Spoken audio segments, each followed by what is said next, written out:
Assalamualaikum warahmatullahi wabarakatuh. Salam sejahtera bagi kita semua. Perkenalkan, saya Adi Prihandono. Saya dosen program studi Teknik Informatika Universitas Dian Nuswantoro Semarang. Pada kesempatan kali ini, saya akan menjelaskan tentang salah satu mata kuliah yang saya ampu setiap semester ganjil, yaitu mata kuliah dasar-dasar komputasi. Penjelasan ini menjadi salah satu bentuk nyata saya sebagai dosen dalam melaksanakan Tridharma Perguruan Tinggi, sekaligus juga menjadi syarat mengikuti proses sertifikasi dosen pada tahun 2021 dengan nama PDD UKTPT atau Pernyataan Diri Dosen pada Unjuk Kerja Tridharma Perguruan Tinggi, khususnya dalam bidang pengajaran. Mata kuliah dasar-dasar komputasi adalah mata kuliah praktek. Jadi, pada saat situasi dan kondisi normal, maka mahasiswa mengikuti kuliah di Laboratorium Komputer Universitas Dian Nuswantoro. Tetapi sejak adanya pandemi sampai dengan saat ini, mahasiswa belum diizinkan untuk melakukan aktivitas di kampus, sehingga seluruh kegiatan termasuk proses belajar mengajar masih dilakukan secara daring. Mata kuliah dasar-dasar komputasi mempunyai bobot 2 SKS. Kuliah tatap maya, ya karena kondisinya masih pandemi, dilakukan 1 kali dalam 1 minggu dengan perhitungan durasi 1 SKS adalah 50 menit. Jadi 2 SKS sama dengan 100 menit. Ditambah dengan belajar mandiri 1 kali dalam 1 minggu dengan bobot SKS yang sama. Sehingga untuk mempelajari mata kuliah dasar-dasar komputasi, mahasiswa mempunyai waktu sebanyak 200 menit. Dalam perkuliahan dasar-dasar komputasi ini, mahasiswa diharapkan mampu merakit perangkat komputer melalui Cisco perakitan, mengoperasikan berbagai produk Microsoft Office yang terdiri dari Microsoft Word, Microsoft Excel, Microsoft PowerPoint, dan Microsoft Access, serta mampu membuat website sederhana. Dan untuk mewujudkan harapan seperti deskripsi yang tadi sudah saya sampaikan, ditentukan ada 9 capaian pembelajaran mata kuliah yang biasa disebut dengan CPMK. Dan untuk 9 CPMK tersebut terdiri dari yang pertama, mahasiswa mampu atau memiliki pengetahuan tentang hardware komputer. Ya, ini sudah hal yang biasa karena kuliah di teknik informatika pasti dituntut punya pengetahuan juga tentang hardware komputer. Lalu untuk yang kedua, mahasiswa mampu mempraktekkan penulisan ilmiah dan menerapkan mailing list pada Microsoft Word. CPMK yang ketiga, yaitu mahasiswa mampu membuat tabel yang rapi dan menerapkan formula serta chart di Microsoft Excel. Yang keempat, mampu membuat template di Microsoft PowerPoint. Yang kelima, mahasiswa memahami pembuatan program dengan media website code.org. Capaian yang keenam, yaitu mahasiswa mampu membuat halaman web sederhana menggunakan HTML. Capaian ketujuh, mahasiswa mampu mengatur style halaman web menggunakan CSS. Yang kedelapan, mahasiswa mampu membuat program client side sederhana menggunakan JavaScript. Dan CPMK yang ke-9 yaitu mahasiswa mampu membuat program web sederhana yang dapat memproses data atau informasi. Lalu dari 9 capaian pembelajaran mata kuliah tersebut dibagi menjadi 14 materi dan akan diikuti mahasiswa dalam 14 kali pertemuan tatap maya. Yang pertama, materi pertama yaitu pengenalan tentang hardware. Ya, karena kondisi saat ini hardware dan software selalu berkembang sangat pesat, ya, sehingga mahasiswa wajib ya mengetahuinya. Untuk pertemuan kedua itu materinya adalah penulisan ilmiah dengan Microsoft Word. Ini juga dibekali ke mahasiswa karena fungsinya yang pasti akan sangat penting ketika mahasiswa memanfaatkan Microsoft Word untuk membuat tulisan-tulisan ilmiah. Lalu untuk materi ketiga, di pertemuan ketiga yaitu mailing list pada Microsoft Word. Materi pertemuan keempat itu tentang pembuatan tabel yang rapi di Microsoft Excel. Pertemuan kelima, formula dan chart di Microsoft Excel. Lalu pertemuan keenam, template di Microsoft PowerPoint. Dan dilanjutkan pertemuan ketujuh, pembuatan database dengan Microsoft Access.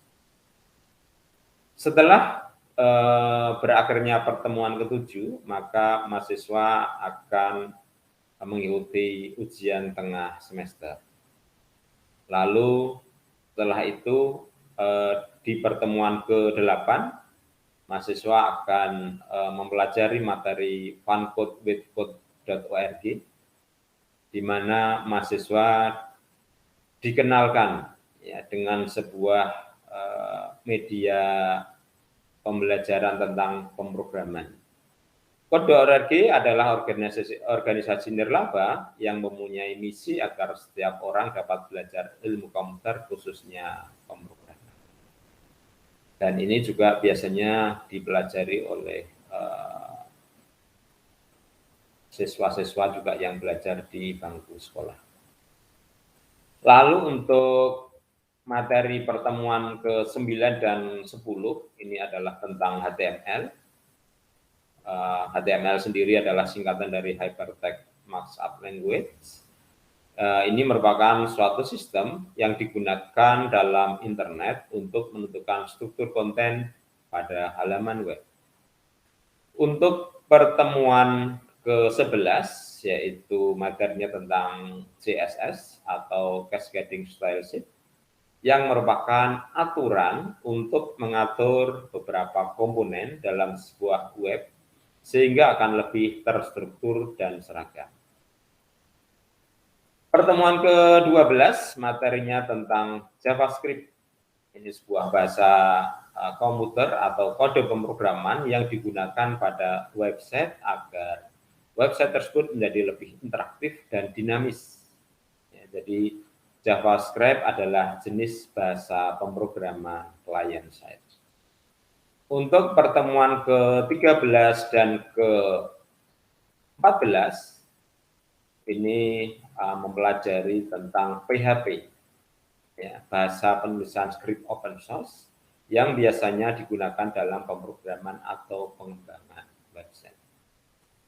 Itulah 14 materi yang sudah ditentukan untuk mendukung 9 capaian pembelajaran mata kuliah dasar-dasar komputasi. Untuk sistem pembelajaran atau mode pembelajaran, ya. Dalam melaksanakan proses belajar mengajar, saya berusaha menerapkan metode center learning, ya, student center learning, atau yang biasa disebut dengan SCL. SCL sendiri merupakan metode pembelajaran yang menempatkan peran mahasiswa sebagai subjek pembelajaran.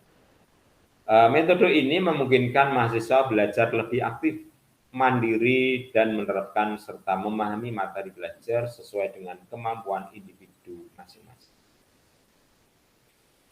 Untuk interaksi dengan mahasiswa dalam proses belajar mengajar menggunakan beberapa platform. Ya, jadi metode belajarnya ada dua, ada sinkronus dan juga asinkronus. Untuk interaksi asinkronus, saya menggunakan sistem informasi akademik atau biasa disebut SIADIN. Dan juga menggunakan Learning Management System atau LMS yang dipakai di Universitas Dian Swantoro dengan nama Ulino. Sedangkan untuk mendukung proses pembelajaran sinkronus, saya menggunakan Google Meet, dan untuk interaksi yang bisa digunakan setiap saat, saya menggunakan WhatsApp Group kelas. Karena dasar-dasar komputasi adalah mata kuliah praktek dan pembelajarannya sampai saat ini masih dilakukan secara daring, maka setiap kegiatan perkuliahan, mahasiswa wajib mengerjakan juga latihan yang saya jelaskan. Dan setelah selesai perkuliahan, mahasiswa wajib submit latihan yang sudah dikerjakan ke LMS Ulino. Hal ini saya lakukan untuk memastikan bahwa mahasiswa memang benar-benar mempraktekkan materi yang saya jelaskan, dan juga di setiap perkuliahan mahasiswa yang menemui kendala atau kesulitan, saya berikan kesempatan untuk bertanya atau share screen latihan yang sedang dikerjakan jika memang dirasa ada kendala atau mengalami kesulitan. Berikutnya untuk penilaian. Ya. Penilaian kepada mahasiswa biasanya sudah dijelaskan pada awal perkuliahan yang tertuang di dalam kontrak kuliah. Termasuk ketentuan ataupun syarat-syarat yang mendukung kegiatan pembelajaran selama 1 semester. Salah satu poin penting yang harus diketahui oleh mahasiswa adalah ketentuan tentang syarat kehadiran mahasiswa untuk dapat mengikuti ujian akhir semester. Di Udinus, syarat minimal mahasiswa untuk bisa mengikuti ujian akhir semester adalah kehadirannya minimal 75%.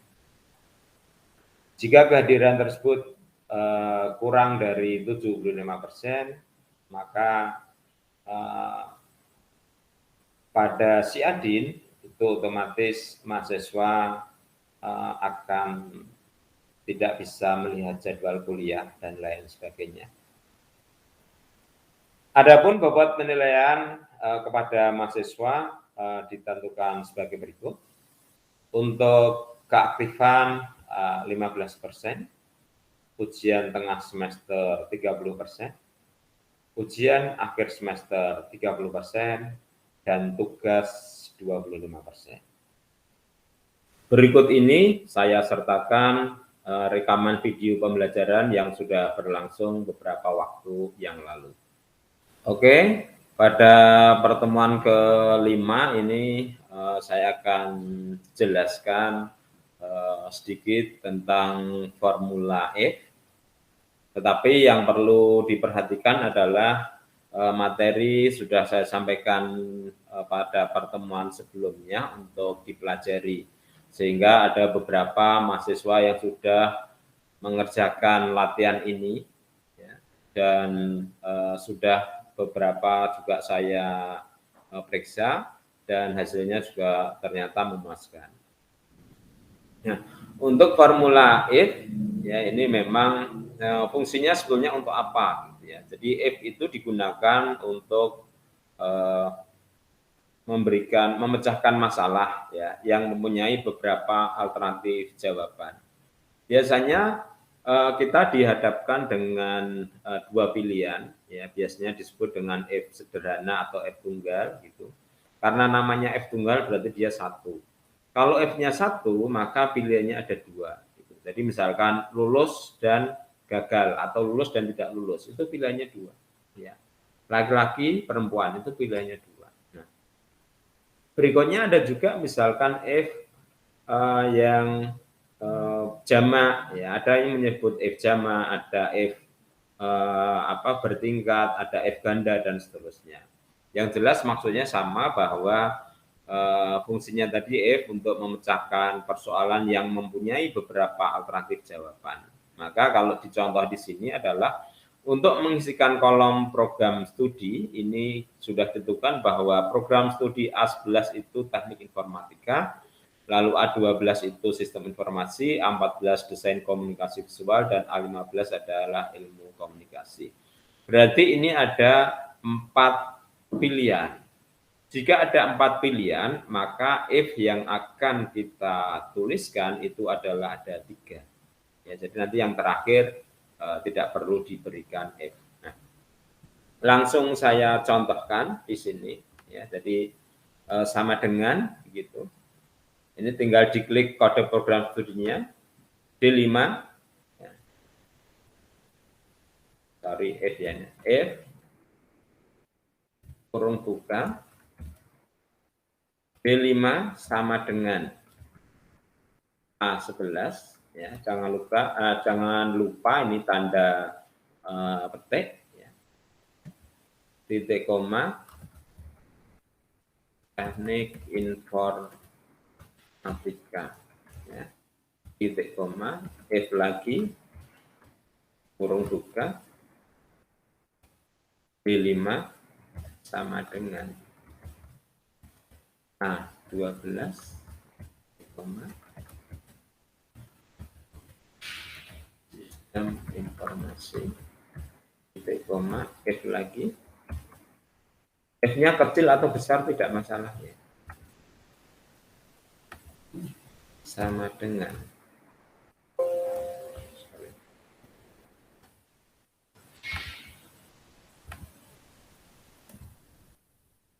A14 desain komunikasi visual. Titik koma, yang terakhir tidak perlu di-if-kan, langsung diketik ilmu komunikasi. Kurung tutupnya juga 3. Ya, karena setelah if itu ada kurung 3, if-nya ada 3, berarti kurung buka 3, lalu diakhiri dengan kurung tutup juga 3. Ya, ini tinggal di enter saja.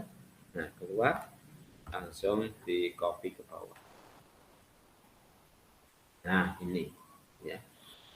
Nah, ini penjelasan tentang fungsi if. Nah, terus berikutnya nanti yang di kanan-kanan ini saya lihat sudah banyak yang mengerjakan. Saya akan juga sekarang jelaskan ke ini program studi ini, ya. Nah, ini ya. Jumlah program studi ini adalah menghitung, ya, menghitung jumlah mahasiswanya ada berapa. Gitu. Sekali lagi bahwa kita jangan berpikiran, Pak, itu kan dilihat karena hanya 10 cukup mudah, ya 10. Ya, kalau ini datanya misalkan 15.000, kan kita tidak mungkin melihat satu-satu. Ya, jadi harus dikerjakan menggunakan formula. Nah, untuk jumlah mahasiswa di program studi A11, ya ini kita pakai perintah atau fungsi conif, ya, sama dengan conif, ya, kurung buka. Nah, lalu ringnya ditentukan, ya. Ini kalau A11 di sini berarti diklik dari bawah ke atas boleh, dari atas ke bawah boleh, sampai di sini, ya. Lalu kalau mau cepat, ini silahkan. Jadi di sini kalau saya tunjuk yang di atas, ya, sama dengan conif D5.2 D14. Ini adalah ring dari kode program studi.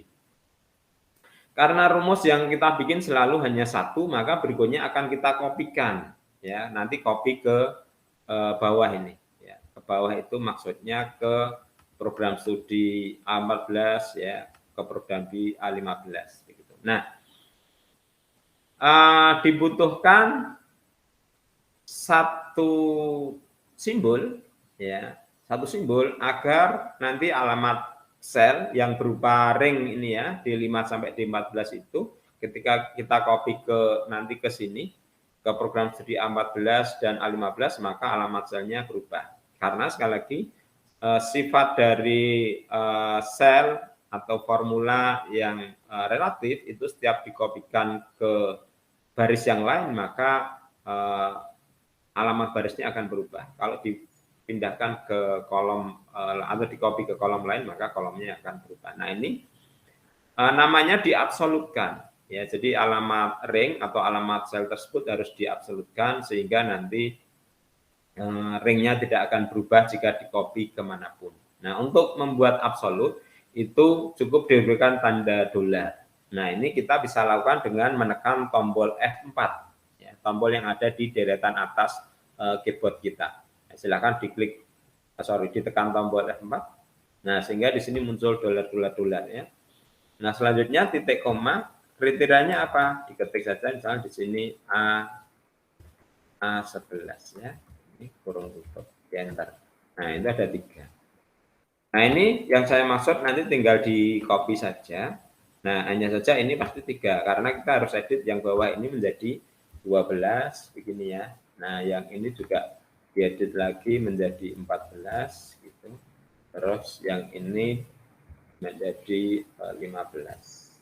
Nah, gitu ya, 32, 23. Ini coba sepintas kita lihat gitu ya, A11-nya ada berapa? 1 ya, 2, 3. A12 1, 2, A15 1, 2, 3, 14 2. Ya, sama. Betul. Nah, silakan Hirmas Nur Husna.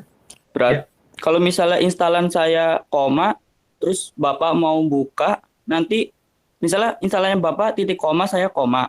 Terus kalau misalnya Bapak buka, ntar rumusnya keubah sendiri atau jadi nggak kebaca apa gimana, Pak?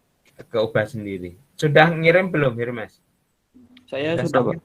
Sudah. Bentar ya, coba saya cari punyanya Hirmas. Hirmas. NIM-nya berapa, Hirmas? 13412. 13412. 13412. Oke.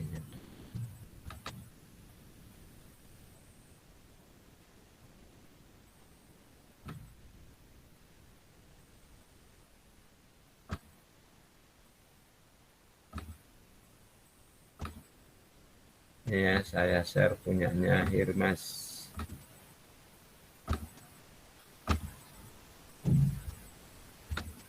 Nah, ini punyanya Hirmas ya. Coba dilihat di sini rumusnya.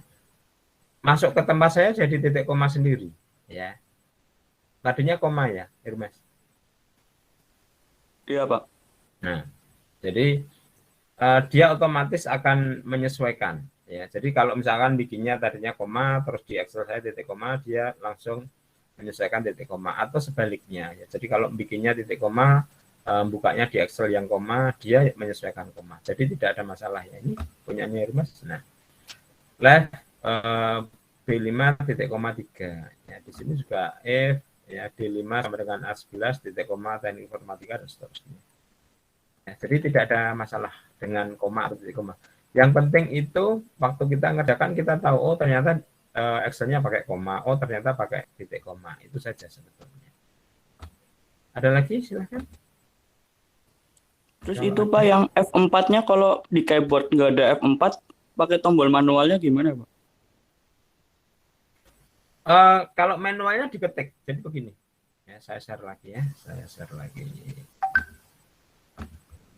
Kalau tidak ada tombol F4 diketik Mas, itu kan karena pengen cepat aja sebetulnya. Saya contohkan begini aja, saya ambil di sini ya. Jadi misalnya begini, di sini ada harga per liter misalkan, ya harga per liter misalkan. Harga per liter misalkan 7.500 gitu ya. Nah, lalu di sini saya ada ya jumlah ini harga. Nah, ini ya. 1, 2.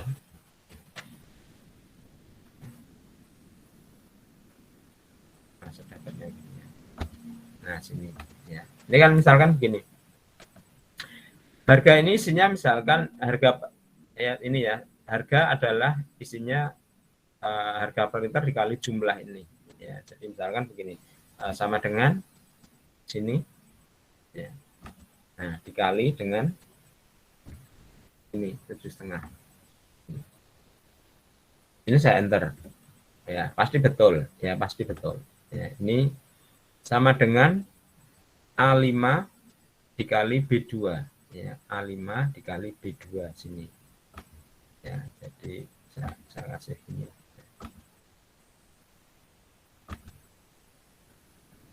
Nah, A5 kali B2 di sini pasti betul, ya. Kalau misalkan ini saya copy ke bawah, hasilnya kira-kira jadi di sini dulu lah, di sini ya, sini.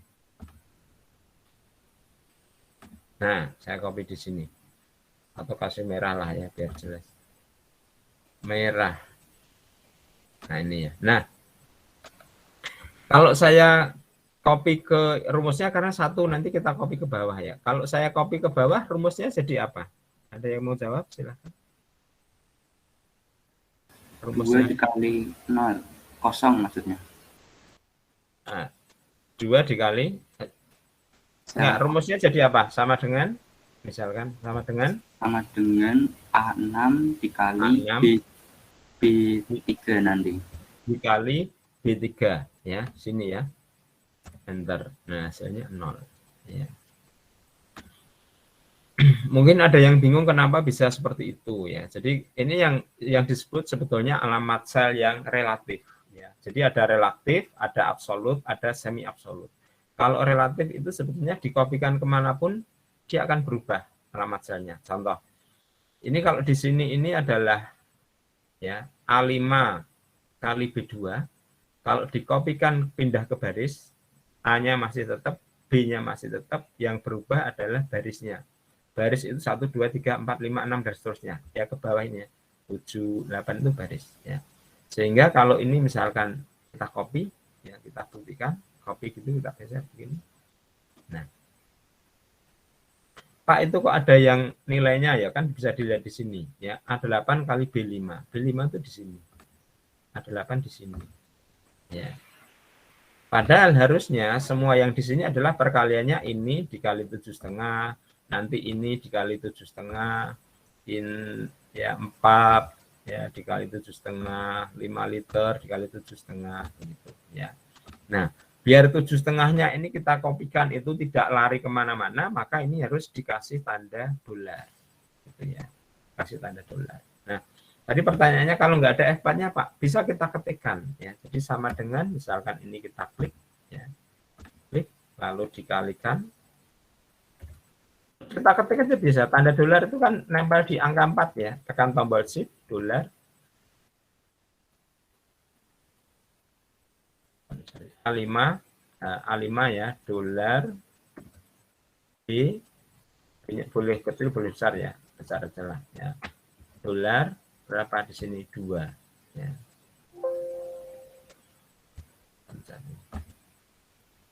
Dolar 2 begini ya. Nah, dia menunjuk ke sini kan, ini ada warnanya. Kita enter ya. Atau bisa juga ngetiknya begini ya, sama dengan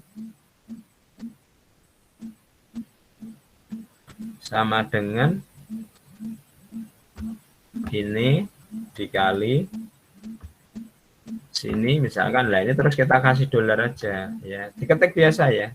Yang perlu di dolar sebetulnya kan duanya. Jadi misalkan hanya kita kasih dolar depannya begini, nah nanti duanya itu tidak akan berubah ya. Jadi tetap saja dolar ya. Mau dikasih B dolar 2 boleh, mau dolar B dolar 2 boleh. Ini ya, kalau ini kita copy ke bawah. Nah, begini. Kalau ini dolar B dolar 2 juga hasilnya sama. Demikian penjelasan saya tentang pernyataan diri dosen pada unjuk kerja Tridharma Perguruan Tinggi bidang pengajaran. Semoga bermanfaat dan dengan harapan dapat memenuhi syarat sertifikasi dosen tahun 2021. Terima kasih atas perhatiannya dan mohon maaf jika ada kesalahan atau kekurangan. Wabillahi taufiq wal hidayah. Wassalamualaikum warahmatullahi wabarakatuh.